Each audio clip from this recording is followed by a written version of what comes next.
surface area of other shapes. So we're going to find the surface area in this first example of the cylinder below. So if you were to look at the cylinder, and what it means is we're going to just find all the area that covers the whole surface, right? So if we think about a cylinder, right, let's break it down, is we're going to have, right, we have this and we have this. So we have two circles that we need to find the areas of. But what if, so we took this and we just unwrapped it. So like what happens?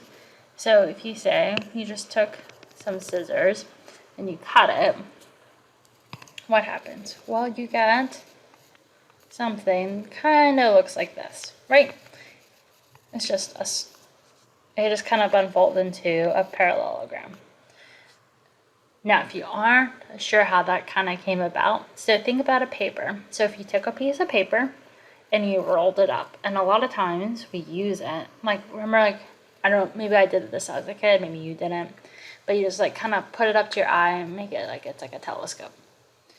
So that's kind of another idea, is you just roll it up and you create that kind of barrel, or, right, the cylinder. And then now we need to figure out all the dimensions for everything, so we can find the areas of each shape, and then of these three shapes, because that's all there is in this whole cylinder, and add them up. So for the first one, this. So we have a radius that's equal to 2. So that's important.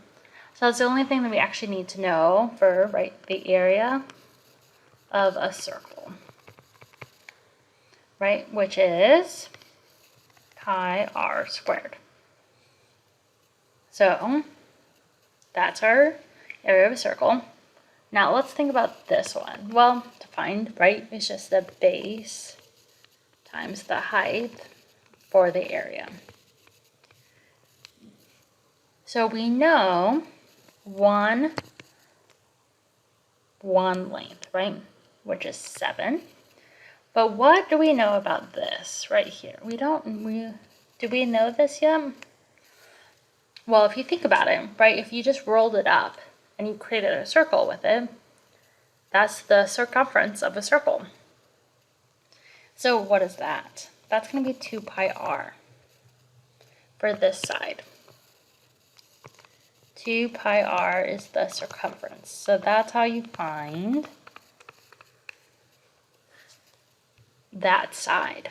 That, right, you have to find it in order to find the area.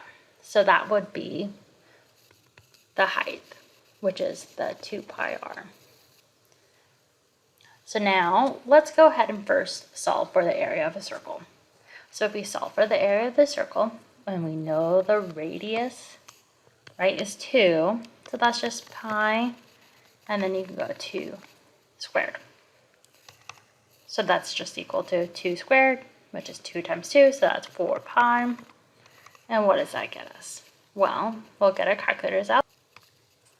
So we have 4 times 3.14, which is equal to 12.56.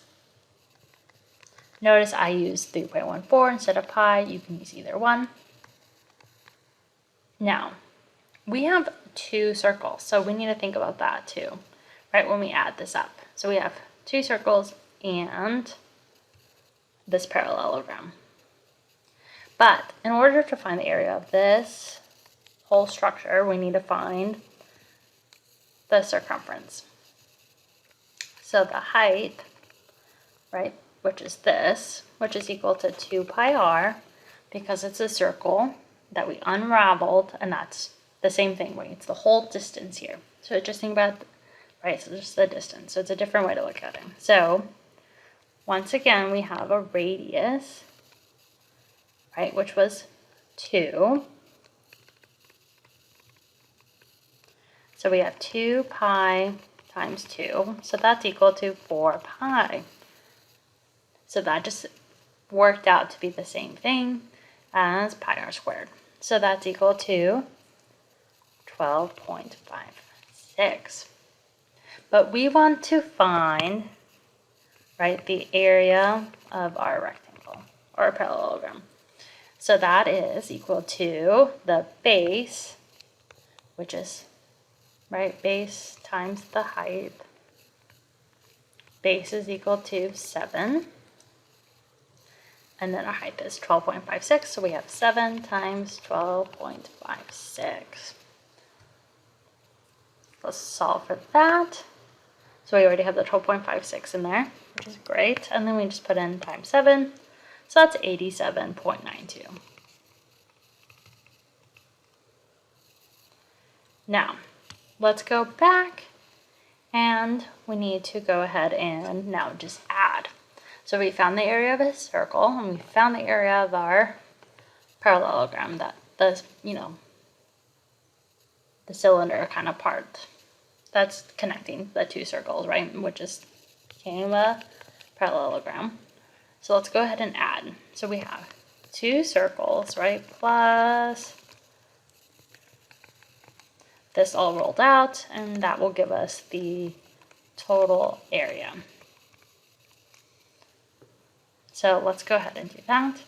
So the area of a circle is 12.56 plus 12.56 plus 87.92. So that will get us our total area. So let's get our calculators out. We already have this, so let's just go ahead and add. Plus 12.56 plus 12.56, and we get 113.04. That's our total area. Now we just need to go over, and this is in feet. So this is feet squared, and that's our surface area of the cylinder. Now let's go ahead and look at another example. Example 2. Find the surface area of the triangular prism below if A equals 12, B equals 13, and C equals 5, and H equals 10. So let's go ahead and just reconstruct this whole shape into a shape we can kind of see. So the first thing we can notice is this triangular prism, right? This has 3 different sides. So we have, right, this front one. We also have this back one, and then we have this side one, right? So if we were, I should color this in the back, right, the back one right here. So we have 3 different shapes. So if we were to take it all out, let's just see this a little bit better. So if we were to draw, this would be, right, a square. Then let's do another square, and then we have this last square on the C. Then the next thing we would have is our triangles. So it looks like something like this. So now let's go fill in all the numbers. So if we have A, which is equal to 12, which is our blue shape here, our 12 is going to be on the top. Then B equals 13, so let's just fill that in. So B is right here, so this is equal to 13. C equals 5, so that's just the top and the bottom part, right? So we put 5 and 5. And then we have H is equal to 10. So that's actually just all this inner part. Because we just took it all out, we laid it flat, and the height will all be the same for these. Now we just need to do the triangle part. So let's fill those in. So if we have B equals 13 here, so this really, when this goes down, this is connected, so this is 12, right? This is where these touch in this prism right here, right? That's what that is. This line and this line, they're connected, but we just deconstructed it. So it's going to be 12 over here. And then C, which is going to be 5. So we put 5 and 5. Now, notice that we have a 5, 12, 13, which is, it may not say it, but this is a right angle.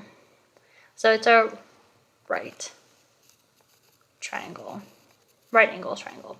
So now let's go ahead and now solve. So let's go ahead and solve, right? Anytime we see a square, that's equal base times the height to find the area, right? But right, this is, say, the base, and that's the height. We get 1/2 base times the height. So now let's go ahead and solve. So we have the blue rectangle, we can say 12 times 10, which is equal to 120. Let's go ahead and do the green. 13 times 10, so that's just 130. And the way we know this is if you did, right, we have 10, or if you just did 1 times 13, it's 13. But as we have, but it's 10, so we just carry that 0, right, if we were to multiply. So it's just 130. Anytime you multiply anything by 10, it's just really easy, because if it's like, say, 8 times 10, you just go 8 times the 1 and then bring the 0 out. So it's 80. Now let's go ahead and do the red.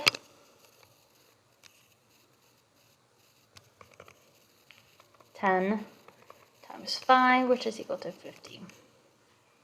Now let's do the triangle. So we have 12 and 5. So if we have our base. Okay, so now let's do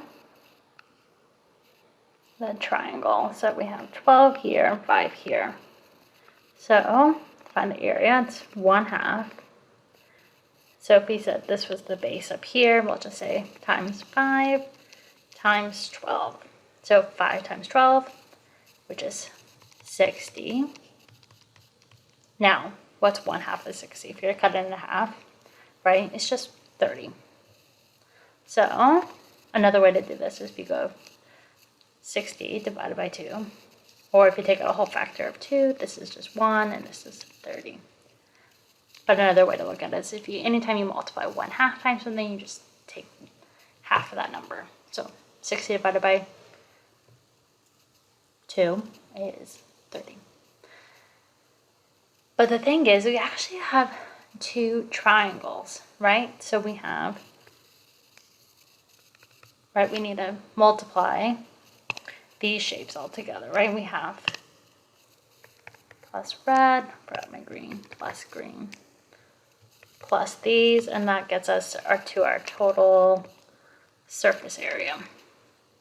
So if we were to go ahead and do that, we have 120 plus 130 plus 50 plus 30 plus 30. So let's just get our calculators out. 120 plus 130. We just moved it. Plus 50 plus 30 plus 30. And we get 360 units squared, because it doesn't tell us exactly what our units are.